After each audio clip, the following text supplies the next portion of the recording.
Hey, what's up, everybody? Video 44 coming at you with another video. Hey, you know what's interesting? I just read somewhere that Bones Highland is available. Bones Highland's available from the Denver Nuggets. That is really strange to me, man. That's a young player. I guess they don't have the money to pay because they've paid everybody else. That Gordon contract. God, I didn't even think about Denver. Yeah, they are going to have to get rid of some young talent. It's basically this: Jokic on a supermax, Murray on a $100 million deal, Porter on a $100 million deal, Gordon on a $100 million deal. I forgot all about their situation. So yeah, they're one of those teams that's going to have to get rid of a second-year player that's really, really, really good. Now, if I'm the Lakers, a first-round pick for Bones Highland, maybe you think he's worth that. Um, Other teams may, but I think what we have going on is that we could use somebody who could break down players, ISO players. We could use a rotational piece that has upside that's crazy, but could be on the bench right now so that he's not stepping forward too soon. The problem with a first round pick for us is that it can't help us anytime soon. But if it can get us a second year player that's worth a first round pick, like Bones Highland, who hasn't had any injuries, who runs like the wind, who has crazy upside, help us right now, who's going to be a part of our future if we bring him in. And we're looking at players like Fred VanVleet, which I would love to have, but this dude's taller. Help us. And so it's like these type of things. Like, I don't really know that a player like Bones Highland shouldn't be sniffed around, especially in the sense that we're trying to find players like D'Lo and trying to make moves such as that. If the Denver Nuggets are kind of sneaking Bones Highland into the situation, you might want to take a look at him. Also, the Celtics and Peyton Pritchard. The Celtics are looking to move Peyton Pritchard, possibly have him land somewhere with Gallinari in a salary dump. Gallinari's out for the season, but Peyton Pritchard's a nice young point guard, of course, small ball, that kind of thing. But you know, he's another young piece that his upside is very evident, and he can help you now at the same time. He's probably gonna have a better role where he goes next if they can give him more minutes. He'll play better ball than he was able to show with the Celtics. Can definitely stretch the floor like crazy. And so, for me, it's like if I'm looking for pieces that I know I can both acquire and keep that are young but can help me now, that are modern players, like, you know what I mean, players that you know of, but players are probably going to get better. Peyton Pritchard and Bones Highland. If I could send out one first round pick and acquire both of those players somehow, that's like a home run for my franchise. Keep being that I'm the Los Angeles Lakers. That's kind of stuff we need to be doing because we don't have any path to young talent outside of the kind of second year guys that we have and stuff like that. You add a Bones Highland to this roster, and we're a different team. Suddenly you're much different. Now your rotation's like, all right, it's one of those. And ain't that what a first round pick's supposed to be anyway? And he was just drafted last year, mid first round pick. So it's like if I'm the Lakers, and I'm thinking about different things I can use to get, if I'm trying to get better and also mortgage the picks. A player like Bones Highland is probably a sweet medium for everything. He should be less expensive than a Fred VanVleet, but talented enough and high upside enough to send your first round pick out just the same. Bring him back to Bron and make Bron feel real good about the immediate future and the long term with a player like that. As if you just drafted him last year for somehow stumbled upon a mid-level lottery pick. Which is what this pick is worth, we hope. I mean, or better, right? I would feel good about sending out a first round pick for a second year player. That's basically what I'm saying. I would feel very good about that, depending on who the player is and he fits my situation. You gotta love that. Especially if he was somebody you know can help you. So, yeah, if I'm Rob Pelinka and that makes sense to me based on the type of pick or whatever it is, I'm considering that one, man. Bones Highland for the Lakers, that's great. That's just a great piece to have. You can see him grow in our uniform, re-sign him depending on how everything goes. Help us in the playoffs, because you know that boy can break people down in isolation. Stretch the floor. He's going to be a little herky-jerky. He's going to have some bad shot selection, stuff like that. He's a second-year player, but 3-4 years from now, you may have stumbled upon someone who's really, really like one of your mainstay players. Who knows what he develops into? But I just think about players like Eddie Jones back in the day, Nick Van Axel, and I'm just like, he can kind of be like something like that for us if we develop him properly. And like I said, Peyton Pritchard, I just know that's a high-level talented player, man. I just have no doubt. You just bring him in, you look up next year, and you're like, holy crap, thank God we brought him in. That's like, he's definitely that guy. So I would have no hesitation about bringing Peyton in as well for the right price if I'm the Lakers. Even though he's a point guard, I'm reimagining my entire guard lineup. As you guys know, I'm letting go of everybody pretty much. Not named Scottie Pippen and some of our taller guys, but Schroeder, Westbrook, Beverly, they would all be gone tomorrow if I was doing things. And I would trade one of them for Peyton Pritchard if at all possible, even though his price tag's much higher than that, in my opinion. In theory, I don't know. But like, that's the type of thing, like, if we can get, for example, if we were able to get, and I don't want to get ahead of myself because a lot of this is like, are we putting too much into different deals? I don't really know. But like for me, if I could walk away with like Vanderbilt, Beasley, Peyton Pritchard, and Bones Highland, and we don't have no more first round picks, I feel good about that. You know what I mean? If our 2 picks go out and I bring back 4 players like that, I think I feel good. I think I feel really good. Now the field ain't gonna be happy because that means I won some trades, but we need to win some trades. That's basically what I'm saying to you. We need to win some trades. So that's why I don't know, it's not within your control, but you would rather not have to cram all this into the last minute if you got all that in mind. But like, that's what the Cleveland Cavaliers did when they revamped their entire team, when they had, a bunch of people that needed to go, and then they came back with like Clarkson and Larry. That's kind of along the lines of what I'm doing. Like, in this mindset, I'm like, I'm not swinging for the damn fences, but I could take some of what I would swing and turn that into a bunch of really decent things. And then if for some reason, like, I've traded my picks, oh my God, worst thing in the world, what happens next? Now I got to trade Bones Highland, if for some reason that's the case, he's retradable. Probably trade him for more than what I trade him for now. Peyton Pritchard, same thing. Definitely going to make him a better player than he was in Boston. So, yeah, when it's time to retrade those dudes, value goes up. That's a plus in my bank account, unless they get hurt or something like that, and that's just like anybody else. Probably less likely those kids get hurt than probably some of the dudes we're leaning on at this point. So these are the type of things I want the Lakers to do.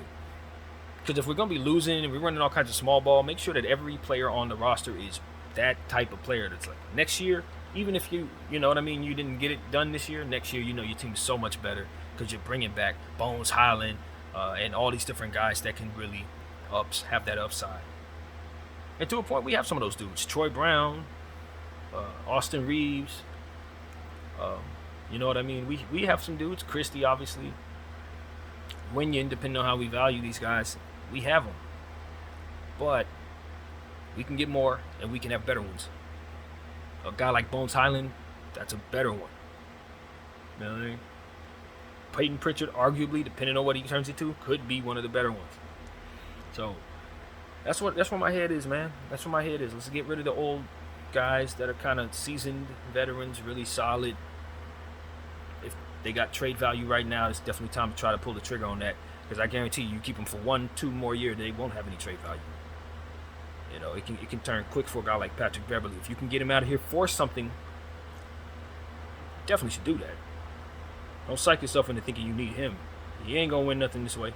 You're not. I'm hearing that we may be sending him back up to Minnesota in this deal for D'Lo. It's possible that we may be able to do something like that.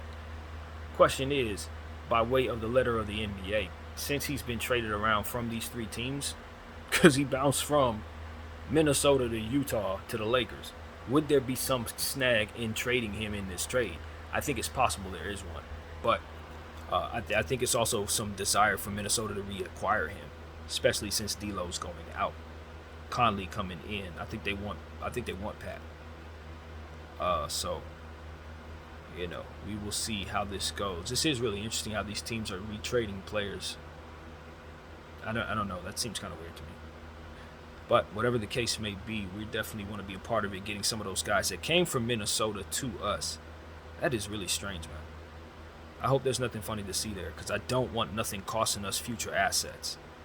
Having our hand caught in some type of weird cookie jar. That just hit me like a ton of bricks. These are the same players being retraded with the same team. And we're just the third team jumping in. I don't know, man. And that trade that they made was ridiculous. It locked up the whole market. And now they want to get in a deal with each other again? I don't know, man. I don't know. I'm not saying there's anything to see there. I hope there's not, because I want the players that we're supposed to be getting back. But I would not be my best self if I didn't just throw that into this video and say, yeah, I don't know. But let's just make sure we cover our backsides, Lakers. So that's what I want to say, man. Yeah, that's it. I'm hopeful this gets done, though. I'm hopeful it is on the up and up. I want Vanderbilt on this team. That's, for me, why this needs to get done. Hopefully Minnesota will see the fruit and maybe taking our offer for D'Angelo Russell.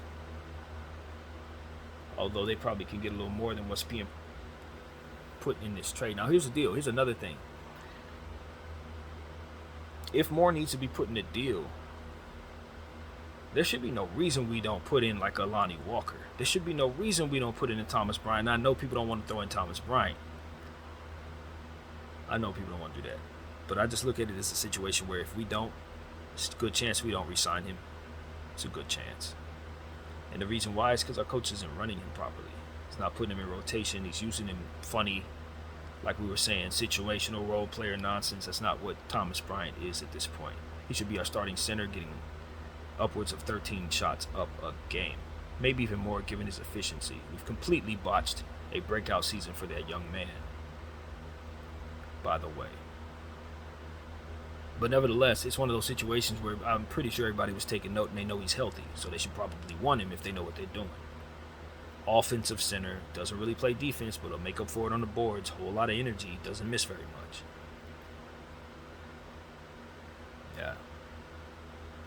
I think there should be some desire to have him at a lesser price, given the fact that he's on a minimal contract, getting ready to re-sign. The Lakers probably should want him, but you can't overpay for a center that doesn't defend, man. Although the acquisition of a Jared Vanderbilt in lineups with him in it could help, AD Vanderbilt will always help him. They always help him. Thomas Bryant help him. Max Christie help him. But you just got to put him in the right rotations. But the Vanderbilt piece will help with that. Massively, actually. So, you know.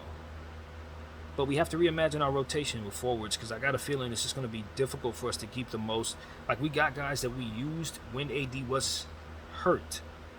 We're bringing in more forwards to compound on the fact that we're not using those guys, as I've already said. And Wenyen Gabriel and some of these other guys, JTA.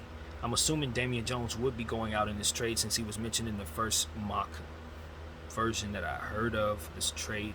So the way I'm looking at it is, maybe we are going to have to move like a Wenyen Gabriel, or obviously JTA as well, just to make that forward rotation make sense, so that we don't have forwards losing value on our team. Now, I don't want to undervalue extra length. That's my problem.